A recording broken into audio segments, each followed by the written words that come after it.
New ইয়র্কের Manhattan থেকে আপনাদের সঙ্গে আছে আমি খালেদ মহিউদ্দিন। বৈষম্য মুক্ত নতুন বাংলাদেশের আকাঙ্ক্ষা নিয়ে 5 মাস আগে দায়িত্বে আসা অন্তর্বর্তী সরকার, সেই অন্তর্বর্তী সরকারের অগ্রগতি আসলে কেমন? নতুন বাংলাদেশে, বাংলাদেশের রাষ্ট্র ব্যবস্থা সংস্কারের, নির্বাচন আয়োজনে অনেকগুলো বিষয় নিয়ে, এগুলি সার্বিকভাবে বাংলাদেশের মানুষও আসলে কত স্বস্তিতে আছে, অনেকগুলো বিষয় নিয়ে কথা বলার জন্য আমাদের সাথে আর রয়েছেন বিশিষ্ট সাংবাদিক, ইংরেজি দৈনিক নিউ এজের সম্পাদক জনাব নুরুল কবির। জনাব নুরুল কবির, আপনাকে আমাদের অনুষ্ঠানে স্বাগত জানাই। আপনি আমাদেরকে সময় দিয়েছেন, সেজন্য আমাদের কৃতজ্ঞতা জানবেন। ধন্যবাদ আপনাকে। জনাব নুরুল কবির, আপনার সাথে আলাপটা শুরু করার আগে আমরা আসলে অনেকগুলি বিষয় নিয়ে কথা বলতে চাই, কিন্তু আলাপটা শুরু করার আগে আমরা প্রফেসর ডক্টর মোহাম্মদ ইউনূসকে উদ্ধৃত করতে চাই। তিনি রাষ্ট্র ক্ষমতার দায়িত্ব নেওয়ার পরে একটি কথা বলেছিলেন, আমি তাকে উদ্ধৃত করছি, যে ছাত্র জনতার অভ্যুত্থানে পাওয়া রাষ্ট্র সংস্কারের সুযোগ নিয়ে ডক্টর ইউনূস বলেছিলেন, কোট, এই সুযোগ হাতছাড়া হলে বাংলাদেশের আর কোনো ভবিষ্যৎ থাকবে না।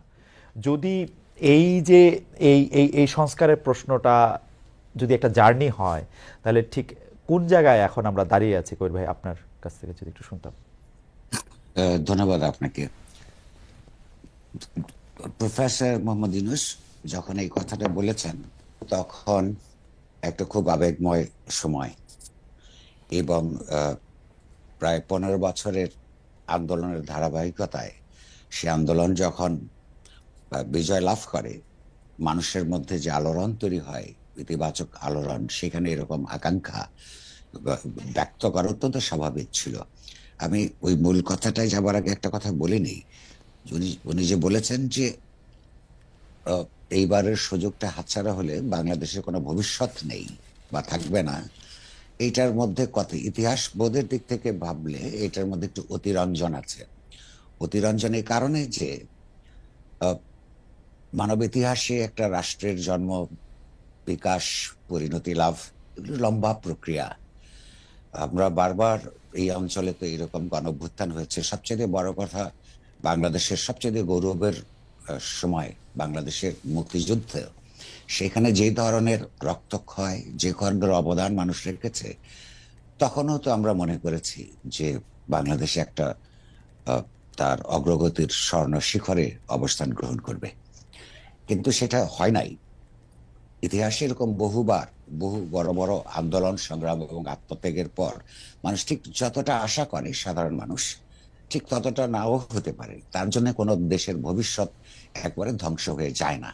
সেটা হচ্ছে যে যে কোনো খারাপ পরিস্থিতিতেই যে কোনো দেশের জনগোষ্ঠীর একটা ইতিবাচক সম্ভাবনার পথ বরাবর খোলা থাকে, যদি সেই জনগোষ্ঠী সুচিন্তিতভাবে সঠিক সময়ে সঠিক পদক্ষেপ গ্রহণ করতে পারে। হ্যাভিং সেইড দিস, আমি আবার ওনাকে ডিফেন্ড করব যে একটা জনগোষ্ঠী কতবার আত্মত্যাগ করবে। এই ধরুন, যদি সেই পাকিস্তানি জমানা থেকে, সেই আপনার 52 সাল থেকেও আন্দোলনকে আমরা শুরু করি, তারপর তো বড় বড় অনেক আন্দোলন, মানুষের, এদেশের জনগণের বিপুল অধিকাংশ এক একটা সময়ে তার সঙ্গে জড়িত হয়েছে। বারবার আশাভঙ্গের ইতিহাস আমাদের আছে। ফলে আমার দিক থেকে চিন্তাটা হচ্ছে যে আমাদের আশা রাখতে হবে, বাট আশা ভঙ্গের জন্য বুদ্ধিবৃত্তিক ভাবে প্রস্তুত থাকতে হবে, যাতে আবার নতুন করে কোথাও যে শেষ হয়ে যায় না, এই অর্থাৎ আবারও নতুন করে প্রয়োজনে নতুন সম্ভাবনা নিয়ে বা আরো বেশি অগ্রগতির জন্য আমরা যাতে কাজ করতে পারি, সেই ভরসাটাও রেখে দেওয়া দরকার।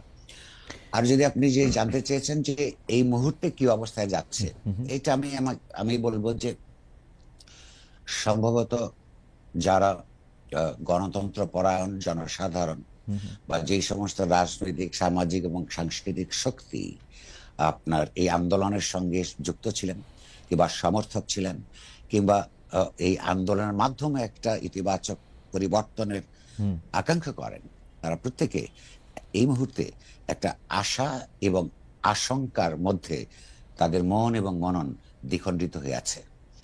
আশা এই কারণে যে যে যে স্যাক্রিফাইসটা মানুষ করেছে, বিশেষত তরুণ তরুণীরা, এবং এর মধ্যে যে একেবারেই রাজনৈতিকভাবে নিষ্পাপ বলবো, যে শিশু বৃদ্ধ পর্যন্ত আত্মাহুতি দিতে হয়েছে, তার মধ্যে একটা আশা জাগানি প্রণোদনা তো থাকতেই পারে, আমাদেরও আছে। আশঙ্কা এই কারণে যে আপনি লক্ষ্য করুন যে যেসব শেষ পর্যন্ত তো রাজনৈতিক শক্তিগুলি একটা দেশের ভবিষ্যৎকে নির্ধারণ করতে প্রধান ভূমিকা রাখে। তো রাজনৈতিক শক্তিগুলো যারা আহ, গত 20-22 বছরে সমাজের মধ্যে যে সমস্ত সংস্কারের আকাঙ্ক্ষা উঠে এসেছে এবং বিভিন্ন দফা, কারোর 31 দফা, কারোর 27 দফা, কারোর নানান ধরনের দফা আমরা প্রণীত হতে দেখেছি। এই দফাগুলি কিন্তু প্রণীত হয়েছে গণতান্ত্রিক সংস্কারের যে জন আকাঙ্ক্ষা তারই চাপের মধ্যে। সেই পর্যায়ে যখন একটা গণ অভ্যুত্থান হলো এবং নতুন করে মানুষের আশা জাগ্রত হলো, নতুন করে শত শত মানুষকে আত্মাহুতি দিতে হলো, সঙ্গত কারণেই গণ অভ্যুত্থান পূর্ববর্তী সময়ে যে গণতান্ত্রিক সংস্কারের আশা কর্মসূচি, তার পরবর্তী সময়ে তার চেয়ে একটু বেশি হতে হবে। ওকে, যদি অর্থাৎ 31 দফা, 27 দফা, 10 দফা প্লাস কিছু একটা হতে হবে। কারণ হচ্ছে তা নাহলে এই যে মধ্যের সময়টাতে মানুষের যে আত্মত্যাগ, তার মধ্য দিয়ে জাগ্রত নতুন আশা, তার মধ্যে সমতা ভিত্তিক সমাজ এবং রাষ্ট্র প্রতিষ্ঠার দাবি, এবং ওই আন্দোলন যে ব্যানারের অধীনে হয়েছে সেটার নামই ছিল বৈষম্য বিরোধী আন্দোলন। সুতরাং সেখানে এই আশাটা আমরা করি। আশঙ্কার জায়গা হচ্ছে এই জায়গায় তারা কিন্তু অনেকেই বিভক্ত হয়ে পড়ছেন। আবার বৈষম্য বিরোধী আন্দোলনের উপরে যে সরকার প্রতিষ্ঠিত হয়েছে তার কিছু রাজনৈতিক অর্থনৈতিক পদক্ষেপ আমরা লক্ষ্য করছি, সেগুলি ঠিক বৈষম্য বিরোধী সমাজ এবং অর্থনৈতিক ব্যবস্থা প্রতিষ্ঠার জন্য অনুকূল কোন ব্যবস্থা হিসেবে মনে হয় না। এই কারণে আমি বলছি আশা এবং আকাঙ্ক্ষার আশঙ্কা দুইটাই আছে। করবে আপনি তো মানে এত চমৎকার করে ব্যাপারটা বললেন, অনেকগুলি বিষয় চলে আসছে, কিন্তু আমি আবার একটু দেখতে চাই যে জুলাই আগস্টের স্পিরিট যেটা কথা বলা হচ্ছে, যেই কারণে আসলে 17 বছর না হলেও 15 বছর ধরে চেপে থাকা একটা সরকারকে মানে সরকারকে পদত্যাগ করতে বাধ্য করার ক্ষেত্রে সবাই আসলে একমত হয়েছিল, সেই স্পিরিটটা তো আছেই। আপনি এই অনুষ্ঠানের আগে আমাদের দৃষ্টি আকর্ষণ করলেন এবং আমরা এটা নিয়ে আলোচনা করলাম যে আমরা এই মুহূর্তেই দেখতে পাচ্ছি যে জুলাইয়ের একটা ঘোষণাপত্রের প্রয়োজন অনুভব করেছেন ডিসেম্বরের শেষ সপ্তাহে এসে বৈষম্য বিরোধীরা, এবং সেই ঘোষণাপত্র চূড়ান্ত করতে বৃহস্পতিবার একটা সর্বদলীয় বৈঠকের কথা বলেছেন। আপনি আমাদের এটাই আসলে জানালেন যে কিছুক্ষণ আগে এই খবরটি এসছে। এটা নিয়ে আপনি আসলে কি মনে করেন? এই যে জুলাই আন্দোলন, জুলাই ঘোষণাপত্র, এই 31 তারিখে দেওয়া হবে, সরকারকে দিতে হবে 9 তারিখের মধ্যে দিতে হবে, 10 তারিখের মধ্যে দিতে হবে, এখন আবার কবে দেওয়া হবে সেটা নিয়ে আলোচনা। আমার আপনার নিশ্চয়ই খুব ভালো করে জর্জ অরওয়েল পড়া, ব্যাপারটা কি আসলে নিউ স্পিকের দিকে যাচ্ছে কিনা, যে মানে মানে এইটা নিয়ে একটা আলোচনার মধ্যে যাওয়া, আপনি যদি আমাদের একটু বলেন। দেখুন, সর্বশেষ যে জুলাই অগাস্টের আন্দোলন, আমি আগেই বলেছি একটা বিরাট আন্দোলনের দীর্ঘব্যাপী সময়ব্যাপী আন্দোলনের ধারাবাহিকতায় এটা আপনার সফল হয়েছে, এবং সেই সাফল্যের পেছনে এই যে তরুণরা যারা ছিল, তরুণ ছাত্ররা, বিশেষত ওই বৈষম্য বিরোধী আন্দোলনের যারা নেতা ছিলেন, তাদের একটা বিশেষ বৈশিষ্ট্য ছিল যে তারা অনেক সাহসী সিদ্ধান্ত নিতে পেরেছিলেন, বুক পেতে দিতে পেরেছিলেন, এবং তাদের উপর মানুষের আস্থা ছিল। এর আগে কিন্তু এই গত 15 বছরে কম মানুষ হত্যাকাণ্ডের শিকার হয়নি, নিপীড়নের শিকার হয়নি, এবারও হয়েছে, কিন্তু অন্যরা আমরা লক্ষ্য করেছি যে একটা বিপর্যয়ের একটা পর্যায়ে কিংবা নিপীড়নের একটা পর্যায়ে আন্দোলন প্রত্যাহার করেছেন কিংবা আন্দোলন থেকে পেছনে গেছেন। কিন্তু এই ছাত্রদের আহ্বানে মানুষেরও একটা আস্থা তৈরি হচ্ছিল। এটা যেমন সত্যই কারণে তারা সাফল্য অর্জন করতে পেরেছেন, সাফল্যের কারণে এই আন্দোলনের বিজয়ের মধ্যে এবং বিজয় পরবর্তী সরকার গঠনে তাদের একটা প্রাধান্য চলে আসে। এটা খুব ন্যায্য। কিন্তু আপনি যখন প্রায়োগিক রাজনীতির হিসাব করবেন, তখন যে যখন অধ্যাপক ইউনূস কিংবা ধরুন এই সরকার অন্যান্য নেতারা বলেন যে ছাত্ররা, এই ছাত্ররা কারা? এই ছাত্ররা বলতে কিন্তু বৈষম্য বিরোধী ছাত্র আন্দোলন কোনো সংগঠিত শক্তি ছিল না, তারা ছিলেন আন্দোলনের সঙ্গে জড়িত চিন্তাশীল তরুণরা, ইন্ডিভিজুয়াল ছিলেন, তখন তারা কোনো সংগঠিত শক্তি ছিলেন না। ফলে প্রধান শত্রু এই সমস্ত রাজনৈতিক দলগুলি যারা শেখ হাসিনার স্বৈরতান্ত্রিক সরকারের বিরুদ্ধে লড়াই করেছেন, তাদের কিন্তু কামিয়াব হয়ে যাবার পরে তারা কিন্তু আপন আপন রাজনীতি, পুরনো আপন আপন ভাবাদর্শ এবং তাদের ছাত্র সংগঠনগুলো সেই রাজনীতিতে নিজেদেরকে নিয়োজিত করেছে, এবং এটা খুব অস্বাভাবিক না। তাদের উচিত হলো এই স্পিরিটটাকে, যেখানে শুধু একটা স্বৈরতান্ত্রিক সরকারের বদলে আর একটা অগণতান্ত্রিক সরকার প্রতিষ্ঠিত করা, এই রাষ্ট্র এবং রাজনৈতিক আইনগত কাঠামোর মধ্যে লক্ষ্য নয়। সমাজের সমতা নিশ্চিত করা, আইনগুলির গণতন্ত্রায়ন, রাষ্ট্রের গণতন্ত্রায়ন, এগুলো যদি তারা যুক্ত না করে সেটা দুর্ভাগ্যজনক। কিন্তু বাস্তবে আমরা দেখছি তাদের অনেকেই দ্রুততর সময়ের মধ্যে একটা নির্বাচনের মাধ্যমে ক্ষমতায় যেতে চান। রাজনৈতিক দল ক্ষমতায় যেতে চাইবে, আপনার সেটা স্বাভাবিক, কারণ রাজনৈতিক দল তো কোনো শুধুমাত্র স্বেচ্ছাসেবী প্রতিষ্ঠান নয়, ক্ষমতার সঙ্গে আন্দোলনের সঙ্গে সম্পর্ক ওতপ্রোতভাবে জড়িত। কিন্তু ইতিহাস তাদের সামনে, এই যে রক্তাক্ত ইতিহাস তৈরি হলো, তাদের সামনে যে দায় সৃষ্টি করেছে, এই দায় মেটানোর কাজটা তারা কদ্দূর এগিয়ে নিতে চান, কিংবা সমাজ তাদেরকে কদ্দূর বাধ্য করতে পারে, তার উপর নির্ভর করবে আপনার এই যে ভবিষ্যৎ ডিক্লারেশনের যেটা কথা বলছেন, এই ডিক্লারেশনটা কি আমি জানি না, অনুমান করি যে এখানে কতগুলি প্রতিশ্রুতির কথা থাকবে, যেগুলো এই ধরনের কাজ আমরা করব। তো এই বিভিন্ন, কিন্তু এখানে তো অনেক রাজনৈতিক দল, তাদের ভাবাদর্শগত অনৈক্য আছে প্রচুর। যেমন ধরুন, যারা ইসলামপন্থী রাজনীতি করেন তারাও এই আন্দোলনে অংশগ্রহণ করেছেন, এই সংলাপে তারাও আসবেন। তাই ইসলামপন্থীরা তারা লিখিতভাবে তারা এটা বিশ্বাস করেন এবং এটা সততার সঙ্গে স্বীকার করেন যে তারা রাষ্ট্র পরিচালনায় জনগণের সার্বভৌমত্ব মানেন না। এটা তো অগণতান্ত্রিক কথা। যারা আধুনিক গণতন্ত্রে বিশ্বাস করেন, যেটা মূলত ফরাসি বিপ্লব, মার্কিনের বিপ্লব ইত্যাদি ক্লাসিক্যাল গণতান্ত্রিক বিপ্লবের মধ্য দিয়ে বাংলাদেশ সহ নানান অঞ্চলে ছড়িয়ে পড়েছিল, তো তাদের প্রথম কথা হচ্ছে যে একটা রাষ্ট্র বা একটা সংগঠন গণতান্ত্রিক কিনা তার প্রধান হচ্ছে যে তারা ওই সংগঠন পরিচালনায়, রাষ্ট্র নিজেও একটা সংগঠন, জনগণের সার্বভৌমত্ব অর্থাৎ জনগণের ইচ্ছাই শেষ কথা, এটা মানেন কিনা। তাহলে এইরকম বিপ্রতীপ ধর্মী নানান সংগঠনের সঙ্গে সংলাপ হবে, তারা কদ্দূর কি অ্যাগ্রি করবেন, কিংবা তারা এটাকে এগিয়ে নেবার ক্ষেত্রে নীতিগত কৌশল কি অবলম্বন করবেন, এটা আমরা এখনো জানি না। যদি ধরেন যে সবচেয়ে মিনিমাম যেগুলো অগ্রগতি, যেগুলো একমত হবে সেইভাবে, নাকি যারা মেজরিটিরা একরকম যেটা একমত হবে, এইসব নিয়ম কানুন প্রতিষ্ঠার উপর বা নীতিমালা নির্ধারণের উপর নির্ভর করবে যে এখানে কোনো ঐক্য হবে কিনা। ইতিমধ্যে শক্তির একটা প্রদর্শনীও আমরা লক্ষ্য করছি, কিন্তু ভবিষ্যতে হয়তো আরো বেশি থাকবে। যেমন ধরুন জাতীয়তাবাদী দল যখন, বা তার জাতীয়তাবাদী ছাত্র দল, কিংবা অপরাপর বামপন্থী ছাত্র সংগঠনগুলি, তারা এই ছাত্র বলতে যে শুধু বৈষম্য বিরোধী ছাত্র সংগঠনের নেতৃবৃন্দকে বোঝায় না, সেটা প্রমাণ করবার জন্য তারা শোডাউন করবে। অর্থাৎ ছাত্ররা মানে আমরাও এই আন্দোলনে অংশগ্রহণ করেছি এবং তাদেরও অনেকের জীবন গেছে, পঙ্গুত্ব বরণ করেছে, যেমন অন্যান্যরাও করেছেন। ফলে এইগুলিকে সমন্বয় সাধন করার মধ্য দিয়ে একটা ইতিবাচক দিকে এগিয়ে যেতে পারবেন কিনা, সেইটা এখন নির্ভর করছে অধ্যাপক ইউনূসের সরকারের আপনার কি উপর, তাদের সাফল্যের উপর।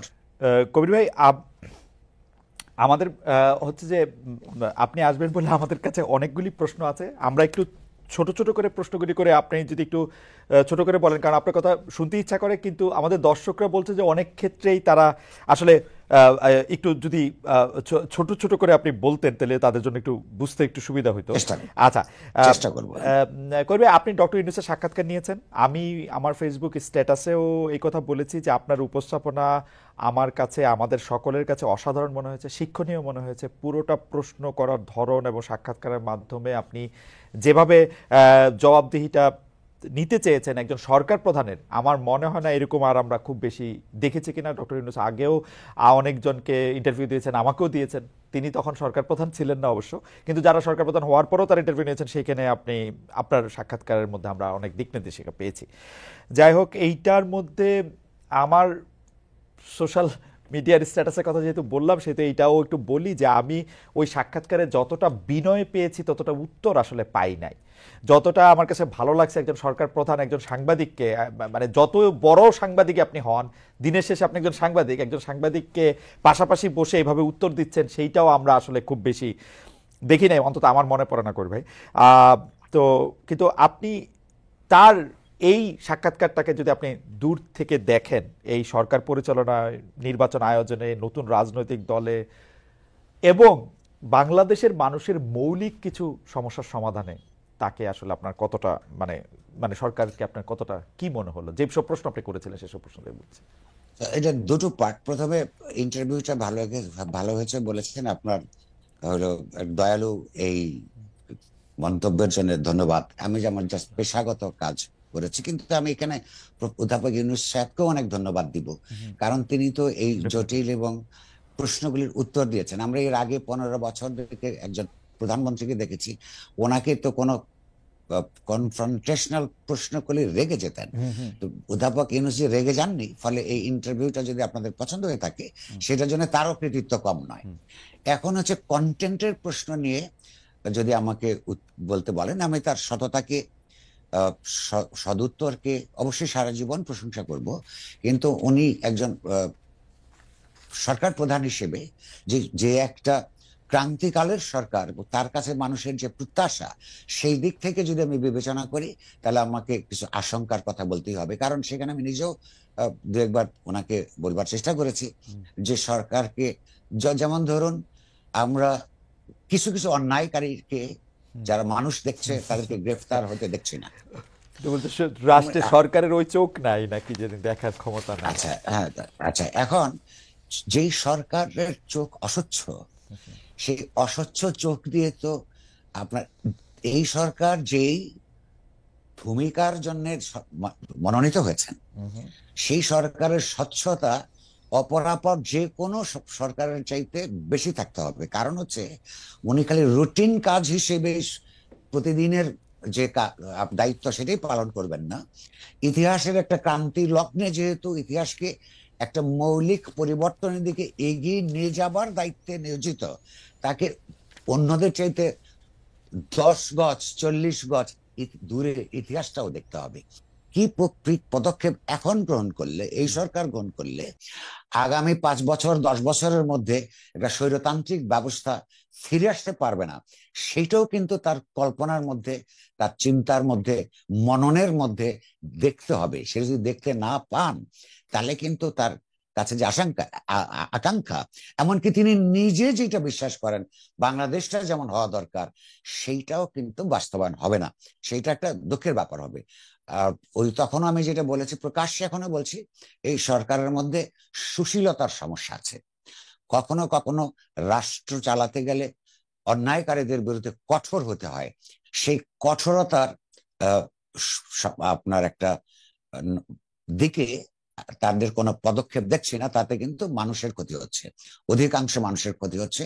এইটা যদি তারা উপলব্ধি করেন এবং স্বচ্ছতা আনার জন্য নিজেরা চিন্তাশীল হন, দৃষ্টির, রাজনৈতিক দৃষ্টির, অর্থনৈতিক দৃষ্টির, সবচেয়ে বড় কথা বাংলাদেশের অতীত ইতিহাসের দিকে তাকিয়ে বাংলাদেশের স্বাধীনতা যুদ্ধের যে মৌল চেতনা, একটা সমতা ভিত্তিক সমাজ, অর্থনীতি, সমাজে ন্যায় প্রতিষ্ঠা, মানুষের নাগরিক মর্যাদা প্রতিষ্ঠা, এগুলোর কথা মনে রেখে সেই স্বাধীনতা সংগ্রামের ধারাবাহিকতায় সেইগুলো প্রস্তাব বাস্তবায়নের জন্যই এই দেশে বারবার সংগ্রাম হচ্ছে। তার মধ্যে সর্বশেষ সংগ্রাম কিন্তু তারই অংশ। ফলে অতীত এবং ভবিষ্যৎ দুইটা কল্পনা করে তাদের কাজ করতে হবে। তা না হলে অনেকের আশঙ্কা যে এবারও তেমন কোনো উন্নততর ব্যবস্থায় আমরা যেতে পারছি না, সেটা প্রমাণিত হবে। সেটা তাদের জন্য ভালো নয়, দেশের জন্য তো নয়। কবির ভাই, আমি অর্থনীতিতে যেতে হবে খুব দ্রুত, তারপরও আমি একটু পলিটিক্স নিয়ে একটু আপনার কাছ থেকে একটু জানতে চাইবো যে অনেকেই বলতেছেন যে, যেমন আপনিও বললেন যে আসলে তো জুলাই আগস্টে তো একটা স্বৈরতান্ত্রিক ব্যবস্থা থেকে বা আরেকটা স্বৈরতান্ত্রিক ব্যবস্থার কাছে ক্ষমতা হস্তান্তর হয়ে যাবে, এইটা আসলে আমাদের এরকম চিন্তা জুলাই আগস্টে আমাদের ছিল না। আমাদের চিন্তার মধ্যে যে এটা ছিল না, কিন্তু আমাদের কি এই পরীক্ষাটা নেওয়া উচিত যে আসলে আমাদের বেশিরভাগ জনগণ কি চায়, কেমন গণতন্ত্র চায়? এখন এখন ঘটনা হইতেছে, আমাদের বেশিরভাগ জনগণ যদি একটা ভালো ভোটের মাধ্যমে এ, সেটা যেরকম সরকারই হোক, ইসলামিক সরকার হোক, বিএনপি সরকার হোক, আওয়ামী লীগ সরকারকে আমি আর সিনে দেখি না, তারা তো আসুক, তাহলে সেইটার ক্ষেত্রে তাকে ফেসিলিটেট করাই এই সরকারের কি উদ্দেশ্য হওয়া উচিত, নাকি সরকার মানে এটা কি মনে হয়, মানে এটা একটা জনপ্রিয় একটা তর্কে পরিণত হয়েছে যে আগে নির্বাচন, আগে সংস্কার, এরা এসে কিছু করে যাবে কিনা? আপনার টেকটা কি কর ভাই এটা নিয়ে? আমার মনে হয় দুইটা একটা সমান্তরাল ভাবেই চলতে পারে। আর তার আগের প্রশ্নটা যদি আমি একটু অ্যাড্রেস করতে চাই খুব অল্প সময়ে, জনগণ কিন্তু কি চায় সেটা হয়তো রেফারেন্ডাম হয় না আপনি বলতে পারেন, কিন্তু জনগণের যে ভাষা আর যারা এই যে তাত্ত্বিক ভাবে কথা বলেন বা এমনকি আপনি আমিও যে ভাষায় কথা বলি, তাদের আকাঙ্ক্ষা কিন্তু একই ভাষায় অভিব্যক্ত হবে না। কিন্তু আমাদের কিছু অনুমান, ইতিহাসের অভিজ্ঞতায় আমরা কিন্তু অনুমানের ভিত্তিতেই কতগুলি আপনার অভিজ্ঞতা এবং অনুমানের ভিত্তিতে কতগুলো কনক্লুশনে যেতে পারি। ধরুন, যখন একটা মোটামুটি ভাবে নির্বাচন হতো, তখন আমরা দেখতাম যে 5 বছর পরে আরেকটা সরকার পতন হয়ে যায় নির্বাচনের মাধ্যমে। দেখেছি, আমরা এই দেশেই দেখেছি। আচ্ছা, এটা কেন হয়? তার মানে হয় যে সরকারের কাজে মানুষ সন্তুষ্ট থাকে না। তো সরকার কি ধরনের কাজে সন্তুষ্ট থাকে না, সরকারগুলো কি ধরনের কাজ করে? প্রথম কথা হলো, জনগণকে সরকার পাত্তা দেয় না, এখানে জবাবদিহিতার ব্যবস্থা নাই। অর্থাৎ একটা দেশে গণতন্ত্র আছে কিনা একটা পুরনো কথা যদিও, কিন্তু অনেক পুরনো কথাই নতুন ভাবে আসে এবং নিরন্তর বলে যেতে হবে। সেটা হচ্ছে যে গণতন্ত্রের সরকার কিনা, গণতান্ত্রিক সরকার কিনা, তার দেখার অনেক মানদণ্ডের মধ্যে একটা হচ্ছে সেই সরকারটি জনগণকে ভয় পায় কিনা। জনগণকে যদি সরকার ভয় না পায়, বুঝতে হবে সেখানে গণতন্ত্র অনুপস্থিত। আর জনগণ যদি সরকারকে ভয় পায়, তাহলে বুঝতে হবে যে ব্যবস্থা অলরেডি স্বৈরতান্ত্রিক, এখানে কোনো গণতান্ত্রিক ব্যবস্থা নাই। তো মানুষ এমন সরকার চায় না বলেই যাকে ভয় পেতে হবে, এ কারণেই সুযোগ পেলে বদলে দেয়। এখান থেকে আমরা ধরতে পারি যে এই দেশের মানুষ বারবার আন্দোলন করেছে এমন ধরনের একটা সরকারের জন্য, যেখানে জনগণের কাছে তার একটা রাজনৈতিক, অর্থনৈতিক, সাংস্কৃতিক জবাবদিহিতা থাকবে। অর্থাৎ না থাকলে তার আবার পরের বছর ক্ষমতায় না আসবার ভয়টা সরকারকে থাকতে হবে। তার জন্য তো নির্বাচন ব্যবস্থা পরিবর্তন আনতে হবে। আর আপনি কি বিশ্বাস করেন? আমি করি না এমন কোন রাজনৈতিক দল যে নিজে গণতান্ত্রিক নয়, যার নিজেদের নেতৃত্ব গণতান্ত্রিক নির্বাচনের মধ্য দিয়ে আপনার বিকশিত হয় না বা প্রতিষ্ঠিত হয় না, সেই দল কিংবা একটা পরিবারের মধ্যে যে একজন যদি নেতা থাকেন, নারী হোক পুরুষ হন, তিনি যদি পরিবারের সদস্যদের সঙ্গে মৌলিক সিদ্ধান্তগুলি আলাপ আলোচনা করে না নেন, তার মতো লোক দিয়ে একটা গণতান্ত্রিক ভাবে সংসার চালানো কিংবা একটা রাষ্ট্র চালানো মোটেও না স্যার, সম্ভব কিনা? মোটেও না। মোটেও না। তাহলে যেই সংস্কারের কথা আজকে উঠছে, গণতান্ত্রিক সংস্কার, তার মধ্যে ওই প্যাকেজের মধ্যে রাজনৈতিক দলগুলোকেও তার নেতৃত্ব নির্বাচনের ক্ষেত্রে, আপনার নির্বাচনের ক্ষেত্রে বাধ্যবাধকতা, আইনগত বাধ্যবাধকতা তৈরি হতে হবে। কিংবা এককেন্দ্রিক ক্ষমতা, যেমন ধরুন প্রধানমন্ত্রীর হাতে। কবির ভাই, আমি এই জায়গাটাই বুঝতে চাইতেছিলাম যে আমাদের জনগণ কি ওইটা চায়? আমাদের জনগণ যদি ওইটা চাইতো, তাহলে তো এই যে মোটামুটি ভালো নির্বাচনের কথা আপনি যেটা বলতেছেন, সেই ক্ষেত্রে এই মোটামুটি ভালো দল তো এখানে রয়েছে বাংলাদেশে, ওদেরকে তো আমাদের জনগণ ভোট দেয় নাই। ওদেরকে জনগণ ভোট দেয় নাই। আপনি পরিবার বলেন, অগণতান্ত্রিকভাবে নির্বাচিত মাধ্যমে যেই সব দলগুলি ছিল, ওদেরকেই ভোট দিছে। আমরা তো আমাদের এমপিদের কাছে ওয়েস্টমিনিস্টার আমরা বলি, কিন্তু আমাদের জনগণটা কি তাই চায়? আমরা তো একটা এমপি চাই, আমার মেয়েকে 10,000 টাকা দিবে বিয়ের সময়, আমার ছেলেকে 5,000 টাকা দিবে এটার সময়, গরু জব করে খাওয়াবে 150। তো আমার চাওয়াটা তো আপনি যদি এখন ঠিক করে দেন কবির ভাই, তাহলে তো আমি একটা আদর্শ হয়তো পাবো, কিন্তু এইটা কি আমাদের জনগণ চাইতেছে কিনা সেইটা আমার একটু বুঝতে। আমার মনে হয় চাইছে বলেই যখন পায় না, তখন সে তার নগদ সুবিধাটা দেখে। সে যখন জানে যে ভোটের আগে আমি প্রার্থীর কাছ থেকে যেটুকু পাওয়ার পাবো, এরপরে সে আমাকে পাত্তা দিবে না, তখনই সে পয়সাটা নিয়ে নেয়, ভোট প্রসেসটা করাপ্ট হয়ে যায়। কিংবা একটা তো কথা আপনাকে মানতে হবে, সারা দুনিয়ার জন্য সত্য, জনগণ হিসেবে, সাধারণ জনগণ বলতে আমরা যা বুঝি, রাজনৈতিক দলগুলি তুলনামূলকভাবে সচেতন হবার কথা, সংঘবদ্ধতার কারণেও এবং তার চৈতন্যের বিকাশের কারণেও। নেতৃত্ব যদি গণতান্ত্রিক নেতৃত্ব উপহার না দেয়, জনগণ একা একা ভাবে, বিচ্ছিন্ন ভাবে, সে তো তার কাছে আপনার জোর করে আদায় করতে পারে না। তাকে আবার সেই সংগ্রামের মধ্যে নামতে হয়। সেই সংগ্রামের জন্য আবার নেতৃত্ব লাগে। সেই নেতৃত্ব তো প্রতি বছর একটা করে আপনার গণভুত্থান হবে না, তখন হয় না ইতিহাসের মধ্যে। তো এখন প্রশ্ন হচ্ছে যে নেতৃত্বকে তো নিজের সচেতনতা বোধ, দেশপ্রেম ইত্যাদি থেকে কিছু সিদ্ধান্ত নিতে হবে যেটা জনগণ মুগ্ধ হবে। সেই দায়টা তো তারা এড়াতে পারে না। তারা রাষ্ট্র ক্ষমতা ব্যবহার করে বৃত্ত এবং বৈভব গড়ে তুলবেন, আর অন্যদিকে বলবেন জনগণ তো আমাদের কাছে এটা চায় নাই। কিন্তু জনগণকে তো পৃথিবীর অপরাপর দেশের উদাহরণ থেকে নিয়ে তাকে এগিয়ে যাওয়ার ক্ষেত্রে, তাকে এমপাওয়ার করার ক্ষেত্রে তো রাজনৈতিক দলগুলির ভূমিকা থাকতে হবে। কবির ভাই, আমি আপনার অনুভূতিটা, আমাদের মানে আমরা মিরপুরের ইলেকশনের কথা বলি, 1991 সালে সে মিরপুরের নির্বাচন হলো, আমরা 13টা বাম সংগঠন মিলে বা 9টা বাম সংগঠন মিলে, এখন ভুলে গেছি, একটা প্রার্থী দেওয়া হলো। আমরা সবার কাছে গেলাম, সবাই আমাদেরকে বললো ভোট দিব, কারণ আমরা সোকল ভালো ছাত্র ভালো ছেলের দল। কিন্তু আমরা দেখা গেল যে নির্বাচনে সেখানে দাঁড়াইছিলেন জনাব হারুন মোল্লা, ডক্টর কামাল হোসেন নৌকা থেকে, হারুন মোল্লা বিএনপি থেকে, এবং আমরা বাম গণতান্ত্রিক জোটের হয়ে গিয়ে হাতুড়ি মার্কা সেখানে গিয়ে আমরা এটা ভোট চাইলাম।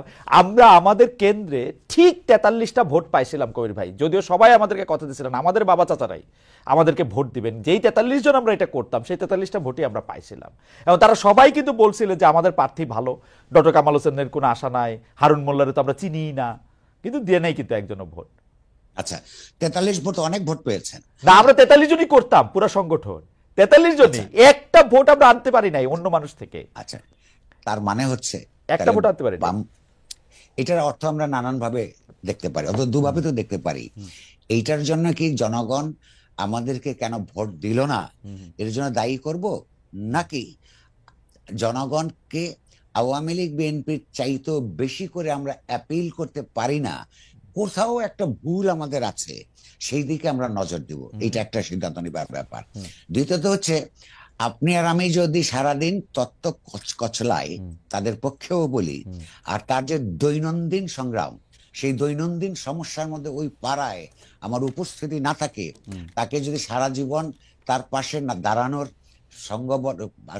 আপনার সংঘ শক্তি না থাকে, তাহলে এই বিশ্বাস অর্জন করতে সময় লাগে। এটা সাধারণ মানুষের দোষ নয়, এটা বামপন্থার সীমাবদ্ধতা। কারণ হচ্ছে ওই যে একটা কথা আছে, ওই আপনার জ্যাক রুসোর, জেনারেল উইল নেভার এর, সাধারণ যে ইচ্ছা, কালেকটিভ উইল, এইটা আসলে কখনোই ভুল করে না। আপনি লক্ষ্য করুন, বাংলাদেশের ইতিহাস দিয়ে রুসোর তত্ত্ব এই বিষয়ে আরো অনেক বেশি করে নতুন করে প্রমাণ করা যায়। আমাদের ইতিহাসের বাক গলিতে জনগণ তার এই যে হয়তো অক্ষর চেতনা ছাড়া রাজনৈতিক চেতনায় সমৃদ্ধ থেকে যে সিদ্ধান্তগুলি গ্রহণ করেছে, ঠিক তার অন্যটা হইলে কি হতো? দেখবেন যে রাইট সিদ্ধান্তই নেয়, সেখানে আমরা যে ওখানে পৌঁছাতে পারি না, আমাদের ভাষাটাও তো এখনো ঠিক নাই। আমি যেহেতু বামপন্থার একটা আনরিপেন্টেন্ট লেফটিস্ট, কিন্তু এই যে আমি যে মুৎসুদ্দি শব্দ বুঝতে আমার নিজের বহু বছর লাগছে। না না, দ্যাটস সো ট্রু। মানে আসলে এখানের মধ্যে আমাদের না, সেটা ভাষাটা বদলাতে হবে, সে ভাষা বদলাতে হবে, বলা থাকতে হবে, পাশে থাকতে হবে। এটা একদমই খুবই গুরুত্বপূর্ণ কথা বলেছেন। কবি, আমরা আসছি পরে মানে এই যে অর্থনৈতিক নানা প্রশ্নে, কিন্তু আমরা দর্শকদের কাছে একটু প্রশ্ন করেছিলাম যে বাংলাদেশের সাংবাদিকতায় বর্তমান অন্তর্বর্তী সরকারের কোনো হস্তক্ষেপ নেই, প্রধান উপদেষ্টা প্রেস সচিব জনাব মোহাম্মদ শফিকুল আলমের এমন অবস্থান বা এমন বক্তব্য সঠিক বলে মনে করেন কিনা? শতকরা 62% মনে করছেন সঠিক, শতকরা 38% মনে করছেন সঠিক না। 99,000 দর্শক ভোট দিয়েছেন। কইবে এইটা নিয়ে কি আপনি একটু মন্তব্য করবেন? আপনি মানে আপনার টেকটা একটু বলবেন যে আমরা 99,000 দর্শকের ভোট আছে এখানে। জি, 99,000 মানুষ মানে তো অনেক মানুষ। জি জি, অনেক। একদিনের কম সময় এটা ওপেন ছিল, এখন বোধহয় আরেকটু বেড়েছে। জি জি ভাই। আচ্ছা আচ্ছা, আমার এই প্রশ্নের উত্তর দেওয়ার জন্য আসলে বাংলাদেশে সম্ভবত সবচেয়ে ভুল ব্যক্তি আমি। কেন আমি বলছি আপনাকে, এই 5ই অগাস্টের পরে প্রচুর বিদেশি সাংবাদিক এসছে, আমাকে জিজ্ঞাসা করেছে এই আগে তুমি কেমন ফিল করতে, এখন কেমন তুমি ফিল করো। আমি বেশ কয়েকজন এডিটরের কাছে তাদেরকে হলো গোপনে নাম ঠিকানা দিয়ে পাঠিয়েছি। কেন? যে সাংবাদিকতার মধ্যে উপরে বিরুদ্ধে গণতন্ত্র পরায়ণ সাংবাদিকতার, জনস্বার্থ পরায়ণ সাংবাদিকতার উপর সারা পৃথিবীতে বিভিন্ন মাত্রায় বিভিন্ন ধরনের চাপ থাকে। এইটা এই পেশার একটা আনুষঙ্গিক ব্যাপার, আমরা যেটাকে বলি যে প্রফেশনাল হ্যাজার্ড, কোলাটারাল ড্যামেজ, এটা থাকেই। প্রশ্নটা হলো সেই চাপের কাছে যদি আপনি নতি স্বীকার করেন, হ্যাঁ, এবং সেই চাপটা চলে গেলে যদি আপনি আবার স্বাধীনভাবে কাজ করতে পারেন, এইরকম অভিজ্ঞতা যাদের, তারা এই প্রশ্নের সঠিক উত্তর দিতে পারবে। আমার জন্য এক সমান। কেন? আমার উপর যতদিন আমি সম্পাদক ছিলাম হয়েছি, প্রত্যেকটা সরকার প্রত্যক্ষ এবং পরোক্ষভাবে আমার উপর চাপ এসছে আমার সহকর্মীদের সততা এবং সাহসিকতার কারণে, নিজের কমিটমেন্টের কারণে। ওইটা আমি মানি নাই। আমি মাঝখানে একটা কথা বলতে চাই। আমি বাংলাদেশে এসে আপনার ইন্টারভিউ করেছিলাম এবং আপনাকে আমি প্রশ্ন করেছিলাম যে আওয়ামী লীগের আমল তখন, যে আপনাকে মানতে হয় না, বাকি সবার কেন মানতে হয়। আপনি আমাকে অনুজু হিসেবে একটা সাজেশন দিয়েছিলেন যে আপনি আপনার খাতা কলম ঠিক রাখেন, আপনি যেটা করতে চান সেটা আপনি করতে পারবেন। আমাদের সাংবাদিকদের যদি খাতা কলম ঠিক না থাকে, না আমি আসছি। এখন প্রশ্নটা হচ্ছে না, আমি আর একটু বলে শেষ করবো এখন। সুতরাং আমার আগেও চাপ বোধ করেছি, আবার সেটা গ্রাহ্য করি নাই, এখনো যে করি না তা না। নানান ধরনের বহুদিন ধরে যদি একটা ভয়ের সংস্কৃতি সমাজের মধ্যে সক্রিয় থাকে, তাহলে এমনকি আপনার সাবকনসিয়াসলি আপনার সহকর্মীদের মধ্যেও থাকবে। হ্যাঁ, সেইটা কিন্তু সেটাকে নিয়মিত যোগাযোগের মাধ্যমে তাদেরকে সাহস দেওয়া ক্যাপ্টেনের দায়িত্ব। যেমন ধরুন, এই সাম্প্রতিককালে কিছু আচার আচরণ আমরা লক্ষ্য করছি একটু অবাক হয়েই। যার বৈষম্য বিরোধী ছাত্র আন্দোলনের একজন নেতা, যার কতগুলি প্রকাশ্য আচরণের জন্য সমাজে কিছুটা সমালোচনার মুখোমুখি হয়েছেন, তিনি কলম ভেঙে দেওয়ার হুমকি দিচ্ছেন। কিসের বিরুদ্ধে? যদি ফ্যাসিবাদের বিরুদ্ধে বা ফ্যাসিবাদী শক্তির পক্ষে কেউ লেখে, আবার কলম ভেঙে দিবেন। এই কথাটাও কিন্তু একটু ফ্যাসিবাদী শোনায়। দ্বিতীয়ত হচ্ছে, ফ্যাসিবাদ বলতে শুধু আওয়ামী লীগকেই বোঝায় না। ফ্যাসিবাদ একটা রাজনৈতিক ভাবাদর্শ। বাংলাদেশের বহু সংগঠনের মধ্যে, বহু প্রতিষ্ঠানের মধ্যে, বহু রাজনৈতিক সংগঠনের দলের মধ্যেও ফ্যাসিবাদী প্রবণতা আছে। অনেকগুলি জিনিস মিলালে ফ্যাসিবাদী একটা তত্ত্ব গড়ে ওঠে, ফ্রেমওয়ার্ক গড়ে ওঠে। সেই ফ্রেমওয়ার্কের মধ্যেই আমরা বসবাস করছি। তো এরকম মধ্যে কোনটার বিরুদ্ধে বললে বা কোনটার পক্ষে বললে কার কলম ভেঙে দিবেন, এইরকম উক্তির মধ্যে তো সত্যি কেউ যদি অভিযোগ করেন যে আমরা আবারও একটা ভয়ের সংস্কৃতির মধ্যে পড়ছি, সেটা যেমন বলা যাবে না, অসত্য বলা যাবে না। শুধু আমরা বলতে পারবো যে এই তরুণদের প্রতি মানুষের, গণতন্ত্রপরায়ণ মানুষের এক ধরনের মমত্ব আছে, তারা মমত্বটা যাতে নষ্ট না করেন। রাইট। আসলে আমাদের সবারই মমত্ব আছে, তারা আমাদের মানে বেশিরভাগই, মানে এটা বলতে এখন জানি কেমন লাগে, তারপরেও বলি যে তারা আমাদের সন্তানদের বয়সী। মানে আমার মনে হয় না যে মেঘে তো এইটার জন্য আমাদের, এবং তারা অনেক বিষয় আমাদের পথ দেখিয়েছেন। এবং আপনি যে বিষয়টা বলেছেন যে এই যে কলম ভেঙে দেওয়া, এই দায়িত্ব যে তারা কেন নিচ্ছেন তাদের ঘাড়ে, মানে এটা আমরা বুঝতে পারতেছি না। যাই হোক, করবে আমি একটু অর্থনৈতিক প্রসঙ্গে আসি। যে সরকার অনেক ধরনের পণ্যে ভ্যাট বাড়িয়েছে, এতে নিশ্চিত মানুষের ব্যয় বৃদ্ধি পাবে, কিন্তু এই সরকার কেমন জানি, মানে এত মিল যে রাজনৈতিক সরকারগুলির মতোই কেমন জানি বলছে যে এতে তেমন কোনো অসুবিধা হবে না, বাজারে প্রভাব পড়বে না। অন্তর্বর্তী সরকার থেকেও রাজনৈতিক বক্তব্যের সেই স্টাইল। এবং এটা কারা বলছেন দেখেন, আপনিও নিশ্চয়ই খুব স্নেহই করেন, আমার খুবই প্রিয় আমার অগ্রজ শফিক ভাই বলছেন এতে বাজারে খুব প্রভাব পড়বে না। এবং এটা উনি সংবাদ ব্রিফিংয়ে সরকারের এই মানে কথা তিনি জানাচ্ছেন।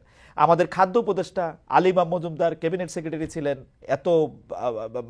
আমাদের অনুষ্ঠানেও এসেছিলেন, তিনিও বলছেন যে এতে তেমন কোনো অসুবিধা হবে না। এটা কিরকম করবে আমি তো আসলে বুঝি না, আসলেই কি অসুবিধা হবে না? মানে মানে উনাদের তো ঠিক মিথ্যা বলছেন এরকম মনে হয় না। মানে কি করব, মানে কি বুঝবো আসলে? এটা দুই ভাবে বুঝবার আছে। এক নম্বর হচ্ছে, ক্ষমতা খুব খারাপ জিনিস, এটা একটা ইভিল নেসেসিটি। একটা আধুনিক রাষ্ট্র ব্যবস্থায় রাষ্ট্র নিজে একটা ক্ষমতার উৎস। হ্যাঁ, ওইখানে কাছাকাছি যে যায় তাদের দৃষ্টি অস্বচ্ছ হতে থাকে। এটা ক্ষমতার একটা অন্তর্গত লক্ষণ। সে কারণে ক্ষমতাকে সবসময় জবাবদিহিতার মধ্যে রাখা এর একটা গণতান্ত্রিক কর্তব্য থাকে। দ্বিতীয়ত হচ্ছে এই যে উদাহরণটা আপনি দিলেন, এটা কি কি বিষয়ের সঙ্গে অসঙ্গতি পরায়ণ আপনাকে বলি। প্রথমত হচ্ছে বৈষম্য বিরোধী ছাত্র আন্দোলনের নেতৃত্বে যে এত বড় অভূতপূর্ব একটা অনিন্দ সুন্দর ছাত্র গণঅভ্যুত্থান ঘটে গেল, তার যদি স্পিরিট হয়ে থাকে সমতা ভিত্তিক বৈষম্যহীন সমাজ ব্যবস্থা প্রতিষ্ঠা করার, তার সঙ্গে শতকরা 100% আপনার বিপরীত একটা সিদ্ধান্ত। ভ্যাট বসানো মানেই এটা ইনডাইরেক্ট ট্যাক্স, অর্থাৎ ওই যেই ভিখিরি রোদের মধ্যে রোদে পুড়ে বৃষ্টিতে ভিজে ভিক্ষা করে তাকে এটা দিতে হবে। আমরা বুঝি যে সরকার একটা অর্থ সংকটের মধ্যে পড়েছেন, অর্থাৎ ব্যাংকগুলিকে খালি করে গেছে আওয়ামী লীগ সরকার, 2,00,000 কোটি টাকা পাচার হয়ে গেছে। এই সমস্যাগুলি আমরা বুঝি, কিন্তু সমস্যার সমাধানের পথ হিসেবে তারা দেশের গরিব মানুষকে আপনার টার্গেট করেছেন। এইটা স্পিরিটের বিরোধী। তারা অর্থনীতিবিদ হিসেবে জানেন না এটার বিকল্প কি কি আছে। তারা বিত্তবানদের উপর ট্যাক্স বাড়িয়ে দিন, এখানে এত বৈষম্য ইতিমধ্যেই তৈরি হয়ে আছে। তারা ট্যাক্স নেট বাড়ান, কিন্তু সেইটা না করে সোজা পথে একটা আন্দোলন স্পিরিটের সঙ্গে বিশ্বাসঘাতকতা করে এই মুদ্রাস্ফীতির আমলে যেখানে মানুষের আয় বাড়ে না অথচ দ্রব্যমূল্য বৃদ্ধি পায়, সেখানে নতুন করের বোঝা দিয়ে দেওয়ার অর্থ হচ্ছে এটা একটা গণবিরোধী, জনস্বার্থ বিরোধী একটা পদক্ষেপ। দ্বিতীয়ত সঙ্গে একটা কথা যুক্ত করতে চাই, আপনি লক্ষ্য করুন এই ক্যাবিনেটে যারা যারা আছেন কয়েকজন ছাড়া এই আন্দোলন সংগ্রাম গণহত্যা চলার সময় এর কাছাকাছি দিয়েও ছিলেন না, দূরবর্তী ছিলেন। অনেকে আছেন ওই মৃত্যু ভয়ে, যেহেতু এরকম ঘটনা ঘটেছে, যে ছাদের উপরে বারান্দায় পর্যন্ত যান নাই। ফলে তারা এই স্পিরিটটা হৃদয় এবং মগজ দিয়ে এটা উপলব্ধি করতে পারেন নাই বলে আমার মনে হচ্ছে। দ্বিতীয়ত হচ্ছে যে তাদের আরেকটা সুবিধা আছে, তাদের তো আর রাজনৈতিক দলগুলোর মতন করে সামনে সেটা যবেই হোক নির্বাচন মোকাবেলা করতে হবে না। ফলে এইখানেও তার তেমন কোনো অসুবিধা দেখেন না। আমি বলবো যে এই সিদ্ধান্ত পুনর্বিবেচনা করা হোক এবং কর আদায়ের বিত্তবানদের কাছ থেকে বৃহত্তর পরিসরে কর আদায়ের ব্যবস্থা করা হোক, ট্যাক্স নেট বৃদ্ধি করা হোক, কিন্তু এই গণবিরোধী সিদ্ধান্ত প্রত্যাহার করা হোক। আমরা একটু সাংবাদিকতার প্রশ্নে একটু আসবো দুই একটা।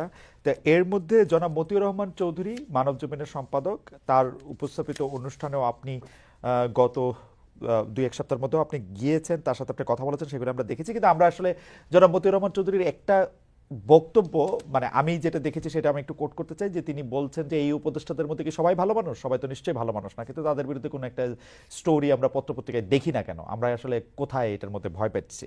এবং পাশাপাশি তিনি এইটাও বলছেন যে আগে প্রশ্ন করার কারণে মানে মানে আসলে তার কথা এটা এরকম সরাসরি কোট না করে আমরা বলতেছি যে আমরা আসলে সাংবাদিকদের মধ্যে এটা দেখছি যে আগে যে কোনো প্রশ্ন করার কারণে জামাত শিবির ট্যাগ পাইতে হয়েছে। আমি আমার কথাই কইতে পারি যে আওয়ামী লীগ সরকার, আমি যে জামাত শিবিরের লোক এবং জনাব তারেক রহমান যে আমাকে টাকা দিয়ে ডয়েচে ভেলেতে রেখেছেন, এটি তারা বিভিন্নভাবে প্রমাণ করেছেন। এখনো প্রশ্ন করলেও এখন আওয়ামী লীগের বা ফেসিবাদের ট্যাগ, দোসর, এগুলি ট্যাগ দেওয়া হয়। আপনি এটাকে কেমন? আমি খুবই ইন্টারেস্টিং, আপনি একটা মানে আমার স্ত্রীও বলতেছিলেন যে এটা একটা খুবই অবাক ব্যাপার যে কবির ভাইকেও এটা বলা হইতেছে যে আপনি জামায়াতে ইসলামীর আমিরের একটা মন্তব্যের ব্যাপার আপনি এটাকে বেয়াদবি বলেছিলেন, যে আর্মি এবং ওরাই খালি দেশপ্রেমিক। তো এইটাকে কিভাবে দেখেন? মানে একটা ক্যান্সেল, একটা ট্যাগিং, মানে হাউ ইজ দ্যাট? এটা হচ্ছে কি, এইটা নির্ভর করে একটা সমাজ কি ধরনের সংস্কৃতির মধ্য দিয়ে যায়, বিকশিত হয় তার উপর। বাংলাদেশে কখনই একটা গণতান্ত্রিক সমাজের দিকে এগোতে পারে নাই। বাংলাদেশ একই সঙ্গে আপনি লক্ষ্য করুন, আহ, এমনকি দক্ষিণ এশিয়ার অপরাপর রাজধানী শহরগুলির সঙ্গে যদি তুলনা করেন, বাংলাদেশের রাজধানী শহরে আপনি কি বাসের মধ্যে বই পড়তে দেখেন, ট্রেনের মধ্যে বই পড়তে দেখেন? দক্ষিণ এশিয়ার বহু জায়গায় এই চর্চাটা শুরু হয়েছে, অন্যান্য জায়গায় তো আছেই। এইখানে একটা নন রিডিং সোসাইটি, এবং নন রিডিং থাকলে নন থিঙ্কিং সোসাইটি হয়।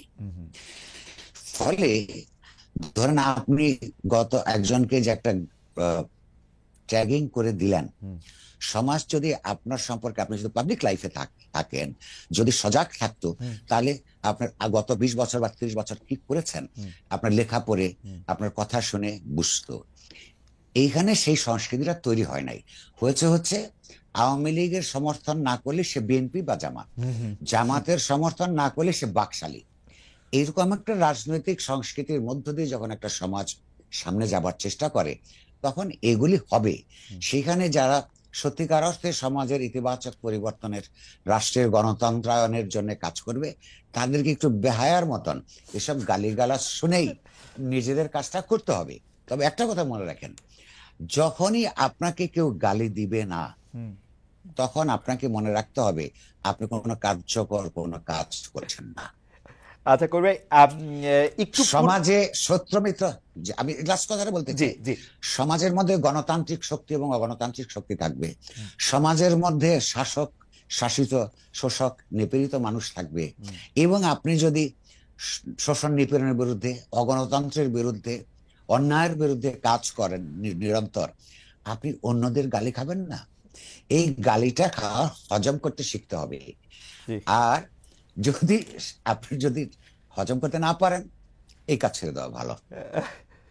জি জি করবে, এই কাজ ছেড়ে দেওয়া মানে ভালো। আর কত হজম, মানে পাকস্থলীটা তো একটা না করবে। আমি একটু 111-এর সময় আসি, যে 111-এ কিন্তু আমরা দেখেছি যে, মানে আমিও বিডি নিউজে ছিলাম সে সময়, আমাদের কাছেও সিটি এসেছে, কিন্তু আমাদের বিডি নিউজ তখন এত প্রভাবশালী বা এত বড় ছিল না যে এটার সামনে এটা দেখা যাবে। কিন্তু নিউ এজের এই অবস্থানের কথা পরে অনেকেই বলেছে যে আমরা আমরা আমরা আমরা বিডি নিউজ ছাপি নাই, অত সিগনিফিকেন্ট ছিল না, কিন্তু নিউ এজের না ছাপাটা, দ্যাট ওয়াজ এন স্টেটমেন্ট সেই সময়, যে আপনি এগুলি এই সময় শেষগুলি ছাপেন নাই।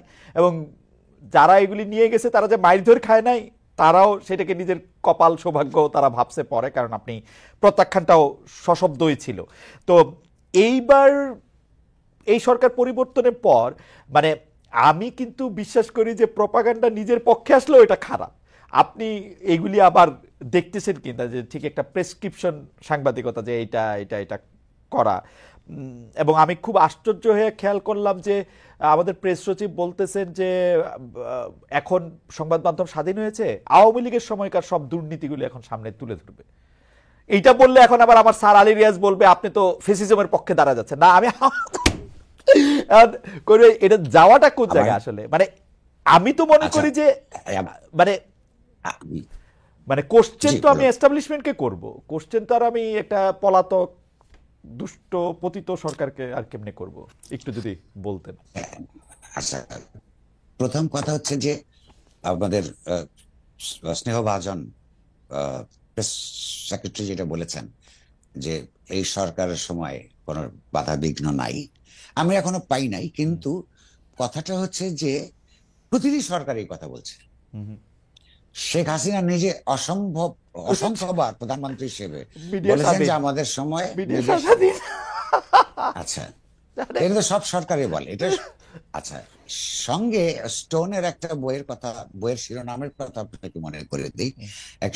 একজন মার্কিন সাংবাদিক, 1930-এর দশকের খুব বিখ্যাত সাংবাদিক, তিনি একটা বই লিখেছেন। উনি নিজে কমিউনিস্ট ছিলেন 30-এর দশকে, 40-এর দশকে পর্যন্ত, যে অল গভর্নমেন্টস লাই। সেটা যে কোনো ভাবাদর্শের সরকারই হোক না কেন, সরকারগুলি কিছু অসত্য কথা বলে। ফলে এইটা ধরে নিয়েই আমরা সবার বক্তব্য দেখব। আর আপনার কথা একদম পরিষ্কার, আমি আপনার সঙ্গে একমত। প্রধানত আপনার এস্টাবলিশমেন্টকে প্রশ্ন করতে হবে, এটাই কাজ। তবে হ্যাঁ, আপনার ইতিমধ্যে পতিত সরকারের সময় যে সমস্ত তথ্য পাওয়া যায়নি, তথ্য পাওয়াও কিন্তু দুষ্কর ছিল। অনেকগুলি আইন করেছিল, কতগুলি আইন বিকৃত করেছিল। হ্যাঁ, ধরেন যে যারা তথ্যের তো কতগুলি সূত্র থাকে এবং কনফ্লিক্টিং ইন্টারেস্ট থেকে আসলে তথ্যের যোগান হয়, এটা আপনি নিজেই জানেন। তারা সেই তথ্য সরবরাহ করতে ভয় পেত, আর সব তারপরে প্রকাশ করলে তো ঝামেলা ছিলই। সেগুলোর যেটা দলিল, যেমন আমাদের দেশের কি কি হয়েছিল এটা জানার জন্য সেগুলো অবশ্যই লিখতে হবে। এর অর্থ এই না যেমন যে এই সরকারকে এখন আর প্রশ্ন করার দরকার নাই। আমি একটা ছোট্ট উদাহরণ দেই, এই সরকারকে একটা জিনিস প্রশ্ন করি আমি আপনাকে, আপনার মাধ্যমেই। আওয়ামী লীগ সরকারের বিরুদ্ধে মানবাধিকার লঙ্ঘনের মেলা অভিযোগ ছিল। এই অভিযোগের 99% সত্য। বিরোধী দলের লোকদেরকে জেলে পুরে অনেককে আপনার প্রয়োজনীয় চিকিৎসা দেওয়ার ব্যবস্থা ছিল না। আচ্ছা, অন্যায়ভাবে অনেককে ঘটনা ঘটে নাই তার বিরুদ্ধে মামলা করেছে এবং তার জন্য ভুগতে হয়েছে, এটা সত্য। এগুলির বিরুদ্ধে সংগ্রাম করেই তো আজকের সরকার ছাত্রদের মাধ্যমে প্রতিষ্ঠিত হয়েছে। এই সরকার যদি একই কাজ করে, বাংলাদেশে বহু মানুষের সামনে ওই সরকারের সঙ্গে, পতিত আওয়ামী লীগ সরকারের সঙ্গে তারা যুক্ত ছিল, কিন্তু তাদের অনেকের বিরুদ্ধে অন্য কোন নির্দিষ্ট অভিযোগ উত্থাপন না করে, কিংবা সেগুলো আপনার সেগুলো ইনভেস্টিগেশনের ভিত্তিতে কোনো মামলা দায়ের না করে আপনার গড় পর্দা অসংখ্য আপনার হত্যা মামলা দেওয়া হলো। নাও যাদের বিরুদ্ধে হত্যা মামলা আছে, এমনকি এমন ঘটনা আছে যাদের বিরুদ্ধে মামলা নাই, তাদের চিকিৎসার জন্য, উন্নততর চিকিৎসার জন্য দেশের বাইরে যেতে দেওয়া হচ্ছে না। আবার যে জেলখানায় আছে তার চিকিৎসাও ঠিক মতো করা হচ্ছে না। এই অভিযোগ আছে। আমরা এখন সাধারণভাবে বলছি, কিছুদিন পর কাদের কারণে কারা ভুগছে এটা আমাদেরকে তো বলতে হবে, তাহলে এটা আমরা আমাদের সাংবাদিক চৈতন্যের প্রতি সৎ থাকবো কি করে? আমাদের দায়িত্ব তো পালন করতে হবে, রাইট? তাহলে আমরা তো একটা উন্নততর ব্যবস্থার জন্য সংগ্রাম করেছি, বা যারা করেছেন আমরা হয়তো একটা সহযোগী শক্তি হিসাবে ছিলাম, কিন্তু একই ঘটনা তো আমরা তাদের কাছ থেকে চাই না। যদিও অন্যদের কোন অন্য ধরনের অপরাধের বিচার এটা হতে পারে, কিন্তু আপনি বন্দী অবস্থায় চিকিৎসা দিবেন না, আর একজনকে কাউকে মামলা নাই, কিন্তু এমপি ছিল এক সময়, সে কারণে আপনি দেশের এখনকার দেশের ডাক্তাররা বলছে যে এই চিকিৎসাটা এখানে নাই, বাইরে চিকিৎসা দেবেন না। তারা যদি মৃত্যুবরণ করে, এই দায়িত্ব কিন্তু এই সরকারের থাকবে। সরকারের অতি উৎসাহী সদস্যদের এইটা একটু চিন্তা করবার সময়। এই অতি উৎসাহী সদস্যদের আমি নিশ্চয়ই, আমাদের অতি উৎসাহী সদস্যরা কেউ কেউ কবির ভাইয়ের কথা শুনবেন এবং শুনে সেটা নিশ্চয়ই বিবেচনা করবেন। আচ্ছা করবে, এটা আমার প্রশ্ন আসলে আমাদের, সেটা হচ্ছে যে অনেকেই আমি দেখতেছি যে আওয়ামী লীগ ইলেকশনে আসবে কিনা, আওয়ামী লীগ ইলেকশনে আসলে কি হবে, শেখ হাসিনা আবার আইসা পড়লে বাংলাদেশে বিশাল কিছু হয়ে যাবে কিনা, ক্ষমতায় আবার তিনি গিয়ে আবার মানে ওই যে উনার ভাষায় বলি টুপ করে ঢুকে পড়ে কিছু একটা করে ফেলবে। কিন্তু আমরা তো কইবে, আমি শুধু এই আলোচনাটার উপরে একটু কথা বলতে চাই। আমাদের একটা আড্ডাতেই উনি বলেছিলেন, শেখ হাসিনার যদি সাহস থাকে তিনি শুধু তার সরকার প্রধানের চেয়ার থেকে নেমে শেখ রেহানাকে প্রধান নির্বাচন কমিশনার করে ইলেকশন দিক, 5টার বেশি আসন পাবে না। সেই শেখ হাসিনার মানে এইরকমই একটা পতিত সরকার বা দল নিয়ে মানে ভাবনাটা কি একটু বেশি করতেছি আমরা, যে না এরা আইসা পড়বে, এটা করলে? আপনার প্রশ্নের প্রতিক্রিয়া হচ্ছে আমার এই যে আলোচনাটা আমরা বছর 10 পরে করি।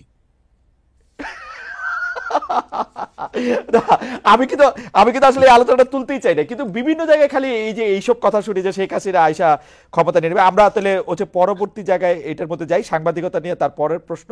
সেইটা হচ্ছে যে আওয়ামী লীগ আমলে এটাতে কোনো সন্দেহ নাই, বেশিরভাগ মিডিয়া হাউস অ্যাক্টিভিজম করছে, চাটুকারিতা করছে এবং নিজের দলের লোকের মানে যে হোলিয়ার দেন পোপ ওরকম একটা আচরণ করছে। সাংবাদিকতার যেগুলি দায়িত্ব নাই মানে সেগুলি গিয়েও করে আসছে, মানে নৌকা ভাড়া করে এগুলি করে আসছে।